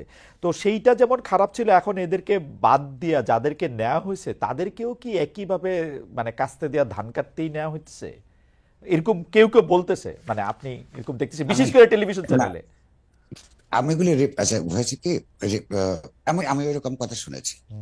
এখন আমি একটা কথা বলে লোকেরা কেউ হাসে, কেউ রেগে যায়। চাটুকারিতা করা তো একজনের অধিকার। না, রাইট, আপনি রাইট, রাইট, রাইট। চাটুকারিতাকে যেহেতু এখনো ক্রিমিনাল অফেন্স হিসেবে দেখা হয় নাই বা লেখা হয় নাই আইনের বইয়ে, যারা চাটুকারিতা করেছে তাদের বিরুদ্ধে তো, আপনি সাংবাদিকদের কথাই বলছি, কয়েকজন সাংবাদিকের বিরুদ্ধে হত্যা মামলা আছে। আপনি হত্যা মামলা দেন কেন? এক, তাদেরকে রিপ্লেস করে আবার আরেক ঘরানার একই ধরনের লোক যদি এনে থাকেন, ইনফ্যাক্ট তরুণ তো এরা অনেক, যারা ইস্টার্নের কথা, টু বি অনেস্ট তাদের সম্পর্কে আমার খুব ধারণা নাই, আমি সুবিচার করতে পারবো না, কিন্তু নীতিগতভাবে বলতে পারবো যে এক ধরনের চাটুকারিতা থেকে আরেক ধরনের চাটুকারিতার লাইনে মিডিয়াকে নিয়ে যাবার জন্য বাংলাদেশের মানুষ, বিশেষত তরুণ তরুণীরা প্রাণদান করে নাই। ওকে, কবির ভাই, আমাদের এই অনুষ্ঠানটা চ্যানেল 24ও দেখাচ্ছিল, তো আমরা চ্যানেল 24 তাদের টপ অফ দ্য আওয়ার নিউজের জন্য তারা চলে যাবে। আমরা কিন্তু আপনার অনুমতি নিয়ে আমরা কিছুক্ষণ আপনার সঙ্গে আরেকটু বেশি আরো কিছু প্রশ্ন করতে চাই, কারণ আপনার সাথে কথা বলতে বলতে অনেকটা সময় পার হয়ে গেছে। একটু যদি আপনি অনুমতি দেন, we would like to extend this programme. Ashis, হ্যাঁ, সো কবির ভাই, একটা বড় সমালোচনার মুখে এই সরকার পড়ছে হচ্ছে যে নতুন শিক্ষাবর্ষ শুরু হওয়ার পর সময় মতো বই পায় নাই। যদিও এই বছর অনেকগুলি বই নতুন করে লেখা হয়েছে, অগাস্ট পর্যন্ত আমরা একটা অন্য বাস্তবতায় ছিলাম, কিন্তু আপনি এটাকে কিভাবে দেখতেছেন বা আপনার? আমি এই বিষয়ে ভীষণ ক্ষুব্ধ, নাগরিক হিসেবে, সাংবাদিক হিসেবেও। প্রথম কথা হচ্ছে, একটা কমিটি তৈরি করা হলো বইয়ের ব্যাপার, বইগুলি দেখবার ব্যাপারে। সেখানে সেই কমিটিতে বাংলাদেশের দুজন অত্যন্ত সম্মানিত অধ্যাপক সদস্য, যাদের গণতন্ত্রের প্রতি, বস্তুনিষ্ঠ ইতিহাস চর্চার প্রতি কমিটমেন্ট প্রশ্নাতীত, তাদেরকে জামাত ইসলামী এবং অপরাপর কয়েকটা সংগঠনের দাবির মুখে সেখান থেকে, কমিটি থেকে বাদ দেওয়া হলো। আচ্ছা, এই সরকারের উত্থানের মধ্য দিয়ে আমরা একটা জিনিস লক্ষ্য করছি, বিশেষত শিক্ষাঙ্গনগুলোতে এবং শিক্ষার পাঠ্যক্রম নির্ধারণ করবার ক্ষেত্রে যে নীতিমালা চলছে, আপনার নীতিমালা কার্যকর করা হচ্ছে, সেখানে এক ধরনের ডানপন্থার প্রভাব আমরা লক্ষ্য করি। দ্বিতীয়ত হচ্ছে, বইগুলিতে আমি সবগুলি এখনো পর্যন্ত পড়িনি, 2-3টা এনেছি, গতকাল রাতে পড়া শুরু করেছি। ইতিহাস লিখবার ক্ষেত্রেও বা পুনর্লিখনের ক্ষেত্রেও আপনার এই যে পদ্ধতিতে করা হচ্ছে এবং যে সমস্ত টেক্সট কয়েকটা চোখে পড়েছে, এগুলো সব ঠিক নেই। একটা জিনিস হচ্ছে, আমি একটা অনেকের গালি খাওয়ার ব্যবস্থা করছি নিজের বিরুদ্ধে, কিন্তু আমি জানি, কিন্তু আমাকে এটা বলতে হবে। যেমন ধরুন, বাংলাদেশের যে স্বায়ত্তশাসন এবং স্বাধীনতার সংগ্রাম, এটা দীর্ঘ। আচ্ছা, এটা শুধুমাত্র পাকিস্তানের জমানার না, বাংলাদেশে পূর্ব বাংলার কৃষকের রাজনৈতিক অর্থনৈতিক মুক্তির প্রশ্নটা ফজলুল হক এনেছেন প্রথম, সবচেয়ে বড় করে। অন্যরাও এনেছেন, যেটা কিন্তু জনপ্রিয় মুখ হিসেবে তাদের বিরাট ভূমিকা ছিল। সারওয়ারদের বহুত বিতর্কিত ভূমিকা ছিল, কিন্তু কিছু কিছু ক্ষেত্রে উনি ইতিবাচক ভূমিকা পালন করেছেন। মৌলানা ভাসানী আজীবন আপনার মানুষের জন্য, গণতন্ত্রের লড়াই করেছেন। এগুলি সব সত্য এবং তাদেরকে তাদের ডিউ মর্যাদা দিতে হবে। কিন্তু শেখ মুজিবুর রহমান বাংলাদেশের ইতিহাসের সর্বশেষ পর্যায়ে স্তরে, স্বাধীনতা সংগ্রাম পর্যন্ত, স্বাধীনতা যুদ্ধে লিপ্ত হওয়ার আগ পর্যন্ত, তার একটা ওই সময়ের কারণে হলেও একটা অনন্য ভূমিকা ছিল। তার আপনার স্বাধীনতোত্তর বাংলাদেশে তার যে প্রশাসন পরিচালনা, বাকশালীকরণ, স্বাধীন গণতন্ত্রের যে অধিকার হরণ, এগুলি সব সত্য থাকা সত্ত্বেও সেটার জন্য তিনি সমালোচনা পাওয়ার যোগ্য। কিন্তু বাংলাদেশের স্বাধীনতার সংগ্রামকে শেষ পর্বের তিনি, চূড়ান্ত পর্বের তিনি অবিসম্বাদীয় নেতা। সেই ভূমিকাটা ঠিক সেইভাবে যদি আমরা ছাত্রছাত্রীদেরকে না পড়াই, আপনার নিন্দা যেমনটা প্রাপ্য হলে তাকে দিতে হবে, সেইটা যদি আবার তার প্রশংসার জায়গা যদি আমরা না রাখি, সেটাও কিন্তু আরেক ধরনের ইতিহাস বিকৃতিকরণ। এইগুলো কিন্তু আমরা দেখতে পাচ্ছি। সবাইকে এক সময় নেতাও ছিলেন না, একরকম ভূমিকাও পালন করেননি, কারণ তার সেটা করার দরকারও পড়েনি। এই যে নতুন যে পাঠ্যক্রম, তার মধ্যে ইতিমধ্যে এসব লক্ষণ দেখছি। তার যারা এগুলি লিখেছেন, তারা নিজেরাই কদ্দুর ইতিহাস চর্চা করেছেন আমি খুব নিশ্চিত নই, কিন্তু ওইখানে ওয়াহিদুদ্দিন মাহমুদের মতন একজন শ্রদ্ধাভাজন লোক যেটার দায়িত্বে, তার নেতৃত্বে এই ধরনের কর্মকাণ্ড মোটেও আপনার কাম্য নয়, এটা আমি বলতে পারি। করবে আমার মনে হয় যে এত এত এত কম্প্রিহেন্সিভ ভাবে আর কে বলতে পারবে এরকম কথা? দর্শকরা দর্শকের মতো নিবেন, গালি খাবেন কিনা তা জানি না। আবার একটু পলিটিক্সে আসতে হচ্ছে করবে। এতদিন পর্যন্ত বিএনপি ইলেকশনের টাইম নিয়ে একটা কোনো টাইম ফ্রেম বলতেছিল না। তারা শুধু বলতেছিল যে আমরা একটা যৌক্তিক সময় দিতে চাই। যৌক্তিক সময়টা কি সেটা আমি মির্জা ফখরুল ইসলাম আলমগীর পর্যন্ত পৌঁছাতে পারছিলাম, তার মুখ থেকে আমি এটা বুঝতে পারি না যে যৌক্তিক সময়টাকে। আমি স্পেসিফিক বলছিলাম মার্চ, এপ্রিল, মে, জুন, জুলাই, আগস্ট, সেপ্টেম্বর, তারা কিন্তু কোনো সময় কিছু বলে না। এখন যখন প্রফেসর ইউনূস একদম স্পেসিফিকলি বলছেন যে 2025-এর শেষ থেকে বড়জোর 2026-এর অর্ধ তারিখ, মানে মানে শেষ হওয়ার অর্ধেক পর্যন্ত এর মধ্যে থেকে ইলেকশন হবে, তখন হঠাৎ করে আমি এটা আজকে দেখলাম যে 2025 সালের মাঝামাঝিতেই বিএনপি নির্বাচন চায়। এটা কেমন? এবং এবং এই জুন জুলাই মাসে বাংলাদেশে কোনো সময় ইলেকশন হয় না, এটা প্র্যাকটিক্যাল না। সামনে রমজান আছে, বর্ষা আসবে, এইটা কি চাপ রাখার জন্য না? মানে আপনার কাছে এটা মানে কি মনে হচ্ছে? এটা এটা সংশ্লিষ্ট সকল পক্ষের কাছে এটা পরিষ্কার। সেটা হচ্ছে যে এই প্রশ্নটা আমি করেছিলাম অধ্যাপক ইউনূসকে, যে ওনারা এটা বলছে, আপনার কি ধারণা? বলছে চাপ রাখছে। আমি যে চাপ যে রাখছে, তো সেইটা আপনারা তো বুঝে ফেলেছেন। বলে হ্যাঁ, আমরা তো বুঝি। হ্যাঁ, এইটা এইটা হলো একটা দিক। আমার মনে হয় চাপ রাখার জন্যই করছে, বাট সম্ভবত সাম্প্রতিককালে এটার জন্য একটা নতুন ফ্যাক্টর তৈরি হয়েছে। সেটা হচ্ছে আপনার ছাত্রদের বলতে, এই যে ছাত্ররা যারা পার্টি করছেন তাদের দিক থেকে তাদের আচার আচরণের একটা প্রতিক্রিয়াও এটা হতে পারে। কারণ হচ্ছে যে ওই যে আমি আগেই বলছি যে কালেকটিভ কনসিয়াসনেস মানুষের, ওরা ভুল করে না। ছাত্ররা যে আগে সংস্কার পরে নির্বাচন, এরকম একটা, আবার এটা আগে নির্বাচন পরে সংস্কার, এরকম একটা জায়গার মধ্যে যে চলে যাচ্ছে সাংঘর্ষিক, এইটার উভয় পক্ষের কিন্তু ক্ষমতায় যাবার বা ক্ষমতার কাছাকাছি যাবার একটা প্রণোদনা থেকে হচ্ছে, যতটা না আপনার এটার মধ্যে আন্তরিকতা বা কমিটমেন্টের ব্যাপার আছে। ছাত্রদের সময় দরকার, কারণ তারা সবেমাত্র পার্টি ঘোষণা করবে, ম্যানিফেস্টো লেখা হয় নাই, কর্মসূচি কি বলা হয় নাই, ডিক্লারেশনে কি লিখেছেন আমরা জানি না। তো তাদের পার্টি করতে হবে, পার্টি সম্প্রসারিত হতে হবে, পয়সা জোগাড় করতে হবে, ক্যান্ডিডেট সেট করতে হবে, তারপর নির্বাচন করতে হবে একটা বড় প্রতিষ্ঠিত দলের সঙ্গে। তাদের সময় দরকার। ফলে এইটার মধ্যে অঙ্গীকার যেমন আছে, অবশ্যই অঙ্গীকার আছে তাদের সংস্কারের প্রতি, কিন্তু রাজনৈতিক ভেদ বুদ্ধিও আছে। এই ট্র্যাপের মধ্যে মানে বিএনপি বোধহয় পা দিতে চায় না, সে কারণে আরো বেশি করে চাপ দিচ্ছে। এখন যেহেতু একদম মানে আমরা শেষ পর্যায়ে আসতেছি, আমার একটু আপনাকে মানে ব্যক্তি আপনাকে মিশায়ও আমার একটু প্রশ্ন করতে হতেছে যে আমরা এটা এরকম খুব শুনছিলাম যে আপনাকে আসলে উপদেষ্টা হওয়ার জন্য এটা বলা হয়েছিল, আপনি সেটাতে যান নাই, কারণ হচ্ছে যে আপনি সাংবাদিকই থাকতে চাইছেন। তো এই ব্যাপারটা নিয়ে যদি আপনি একটু বলেন, এবং আপনি যেটা ছাত্র নেতাদের যে দল, এটা বলতেও লজ্জা লাগে করবে যে মানে আসলে একটা কিংস পার্টি, মানে এটা কিরকম, মানে এই কি একটা কিংস পার্টি করে তাদের একটু বেশি দিন সময় থাইকা যেতে হবে, এই সময়টার মধ্যে তারা দল গুঠাবে, ইশতেহার করবে, সারা দেশে করবে, এইটা কিরকম লাগতেছে? তাদের কাছে তো উপায় ছিলই যে তারা তো একটা বিপ্লবী সরকার গঠন কইরা বলতেই পারতো 8 আগস্ট যে আমরা সংবিধানের মধ্যে মানি না, আমরা আমরা আমাদের সরকার, আমরা জিতছি, আমরা এখন 5 বছর ক্ষমতা থাকবো। এটা তো অসুবিধা কি ছিল? মানে তারা এরকম একটা নিয়মতান্ত্রিক এরকম একটা কাঠামোর মধ্যে তারা ঢুকলো কেন? মানে যেটা ফরদ মজার সাহেবরা প্রথম থেকেই মানে এটা দরকারটা কি ছিল?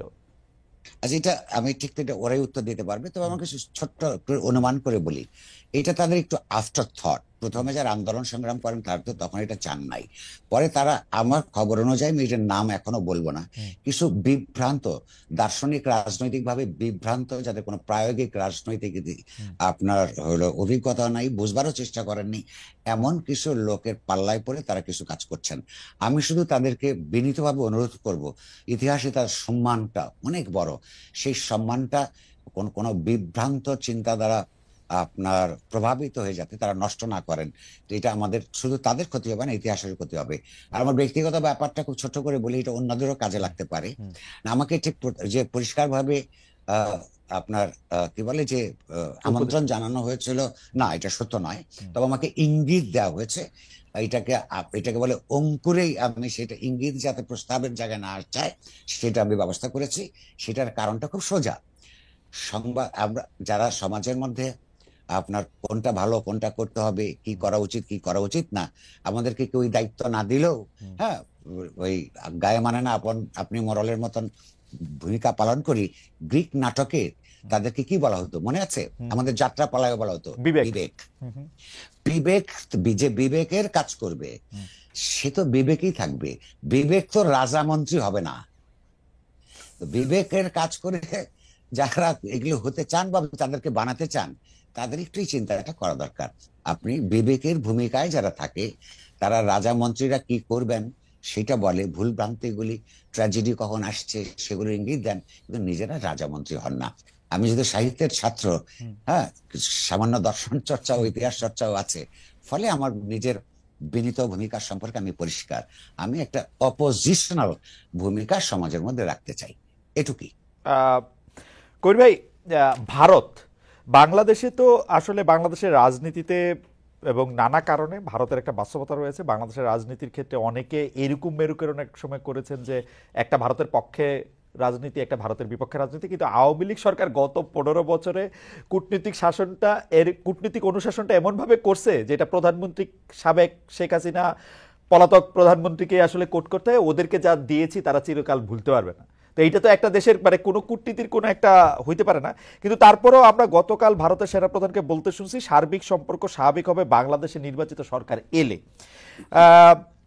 গত মানে এইটাকে আপনি আসলে কিভাবে দেখেন? নির্বাচিত সরকার এলে তো স্বাভাবিক হবে সেটা বলছেন।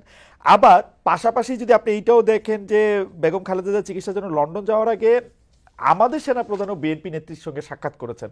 মানে এইটাও একটা আনপ্রেসিডেন্টেড ঘটনা, কারণ মানে একজন রাজনৈতিক দলের নেত্রীর সঙ্গে একজন সার্ভিং সেনাপ্রধান গিয়ে সাক্ষাৎ করে আসবেন, এরকম আমরা আসলে কখনো শুনি নাই।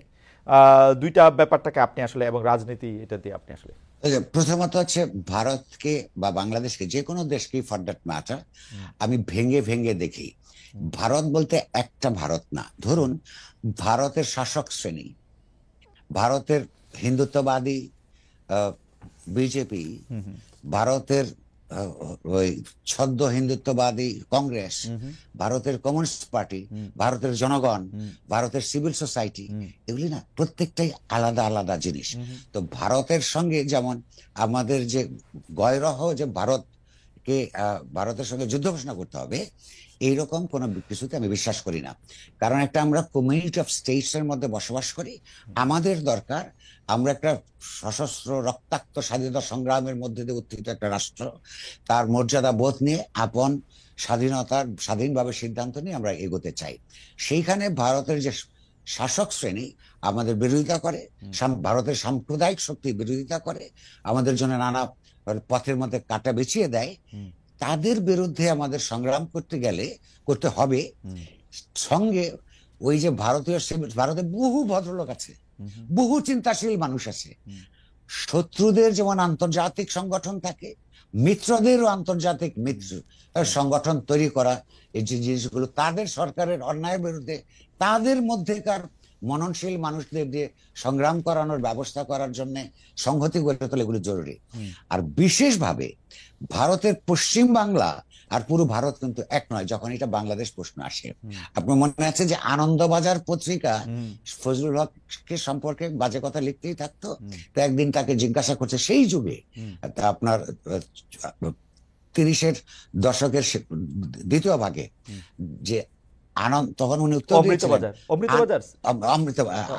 তখন আনন্দবাজার ছিল, তখন হ্যাঁ হ্যাঁ, যে আনন্দবাজার যদি আমার পক্ষে কিছু লেখে তাহলে বুঝবা যে আমি কোন বাংলাদেশের গরিব মানুষের, গরিব মুসলমানদের, কৃষকদের বিরুদ্ধে চলে গেছি, পক্ষে লিখলে আমাকে সন্দেহ করবা। তো এইটার একটা ঐতিহাসিক পশ্চাৎপটও আছে, ছোট্ট করে আমি বলতে চাই। এটা তাদের দিক থেকে ন্যায্য, কারণ ওরা রিকনসাইল করতে পারে না।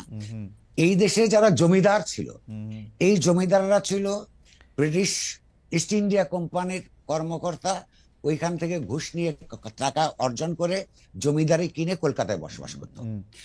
আর পূর্ব বাংলার যে কৃষক, হিন্দু মুসলমান নির্বিশেষে, কিন্তু মনে রাখবেন শিডিউল কাস্টরা 1946 সালে আপনার এই যে কি বলে যে মুসলিম লীগের পক্ষে ভোট দিয়েছিল, কংগ্রেসকে কিন্তু ভোট দেয় নাই। শিডিউল কাস্ট তফসিলি ফেডারেশন, তাদের মধ্যে কিন্তু ইয়ে হয়েছিল, আপনার একটা ভোটের ঐক্য হয়েছিল। তো এরা এই যে পশ্চাৎপদ চাষা ভূষা বাংলার কৃষকরা একটা স্বাধীন দেশ তৈরি করে ফেললো, এবং তারা যে কলকাতার সঙ্গে আর ঢাকার তুলনা করতে পারে না, হ্যাঁ, ঢাকার সঙ্গে দিল্লির তুলনা তুলনা করতে হয়, হয়, রাইট। এইটা পশ্চিম বাংলার এখনকার দিল্লির নির্যাতনে নিপীড়িত, যাদের নিজস্ব কোনো আর মেরুদণ্ড সোজা নাই, তারা এটা সহ্য করতে পারে না। Absolutely. সারাক্ষণ ধরে বাংলাদেশের বিরুদ্ধে অসত্য কথা প্রচার করতে থাকে।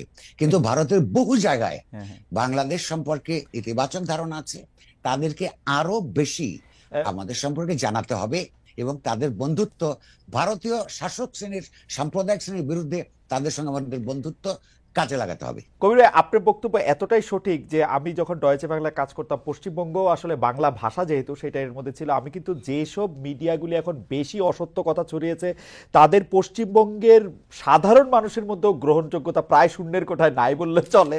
তাদের মধ্যে কিন্তু আসলে তারা একটা প্রপাগান্ডা মেশিন হিসেবেই কিন্তু তারা পরিচিত, আসলে খুব যে গুরুত্ব দেওয়ার কিছু আছে তা না।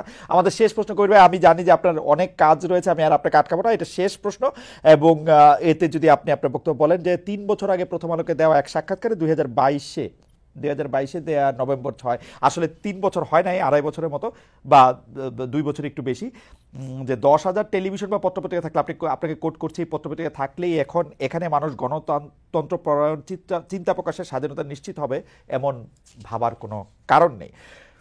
এই 3 বছরে সংবাদপত্র এগুলির চেয়েও বেশি আমরা দেখেছি সোশ্যাল মিডিয়া, ইনফ্লুয়েন্সার, এরকম কিছু কিছু শব্দ আছে। আমি চিন্তা প্রকাশের স্বাধীনতার ক্ষেত্রে সোশ্যাল মিডিয়ার ভূমিকাটা আপনি আসলে কিভাবে দেখেন, এটাই আমার আসলে শেষ প্রশ্ন।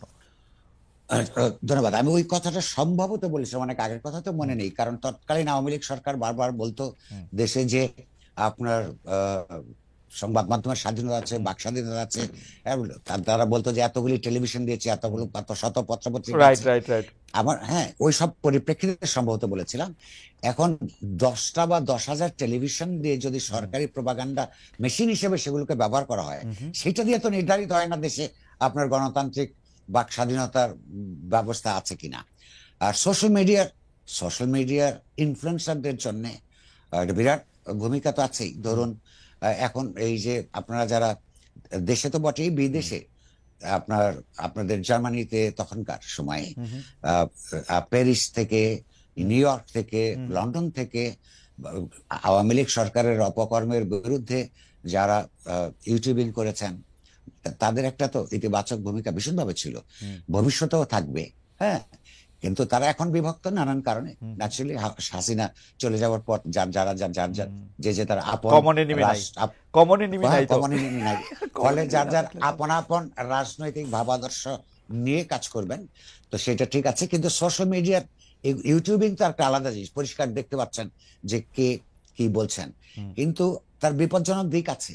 সেটা হচ্ছে যে ধরেন একটা পত্রিকাকে, তাকে একটা ক্লু পেলেই সেটা ছাপিয়ে দেওয়া যায় না। আপনি নিজেই জানেন যে তাকে এটা পরীক্ষা করতে হয় সত্য কিনা, কিংবা কাউকে আক্রান্ত হলে প্রতিপক্ষের বক্তব্য কি, এগুলো ছাপাতে হয়।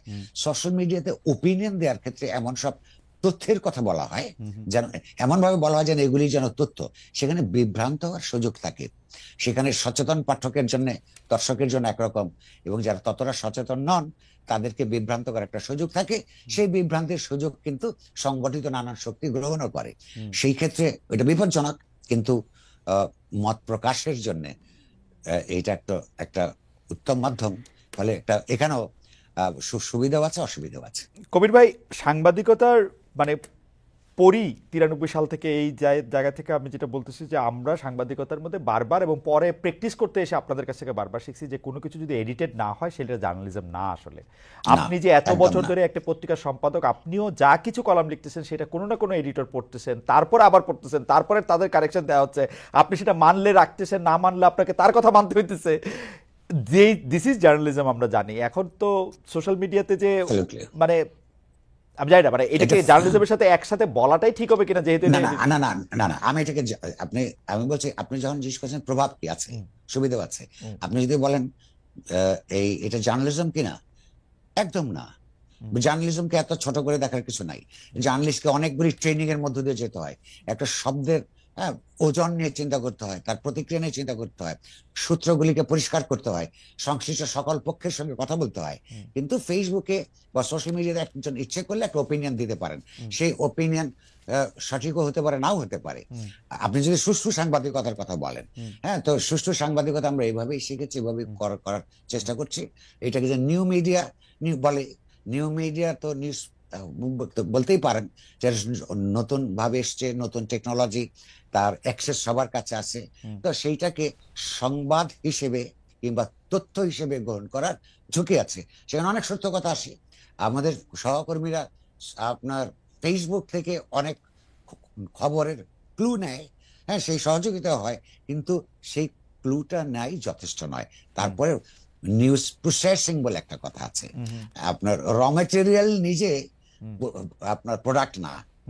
তো ফলে একটা প্রসেসের মধ্য দিয়ে র মেটেরিয়ালকে সংবাদ আকারে উপস্থাপন করাই পেশাগত সাংবাদিকতা। কবিরা, যাওয়ার আগে যদি 1 মিনিট একটু বলতেন যে মানে আমাদের দর্শকদের মধ্যে অনেকে বলতেছেন যে এটা হয়তো কষ্টকল্পনা যে নুরুল কবিরের লেখা আবার কেউ এডিট করে তারপর আবার সেটার মধ্যে কারেকশন করে, এটা কি সত্য কিনা? আপনি যদি একটু প্রসেসটা 30-40 সেকেন্ডে বলতেন যে আপনি একটা এডিটরের কাছে জিনিসটা পাঠান কিনা, নাকি আপনি যা লেখেন সেটাই প্রথম পাতায় খুব গুরুত্ব দিয়ে ছাপা হয়? আচ্ছা, প্রথম কথা হলো প্রথম পাতায় আমি লিখি না। কারণ হচ্ছে, হ্যাঁ, কারণ হচ্ছে এডিটোরিয়াল পেজেস থাকে। এডিটর নিজে যদি এডিটোরিয়াল পেজে ছাড়া অন্য পেজে লেখে, তাহলে এডিটোরিয়াল পেজের গুরুত্ব থাকে না, এক। দ্বিতীয়ত হচ্ছে যে আমি দুই ভাষায় লিখি, বাংলা এবং ইংরেজিতে।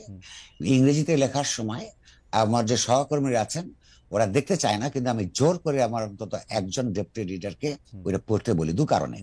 একটা হচ্ছে প্রত্যেকের স্লিপ হবে কিছু, আমি আমার থট এডিটিং করতে দিব না, কিন্তু ভাষা, তারপরে কমিউনিকেশনের জন্য বেটার ওয়ার্ড, এগুলো তো নিশ্চয়ই দেই। অথবা কোনো ডেট নাম্বার, হ্যাঁ হ্যাঁ হ্যাঁ, সেগুলি করি।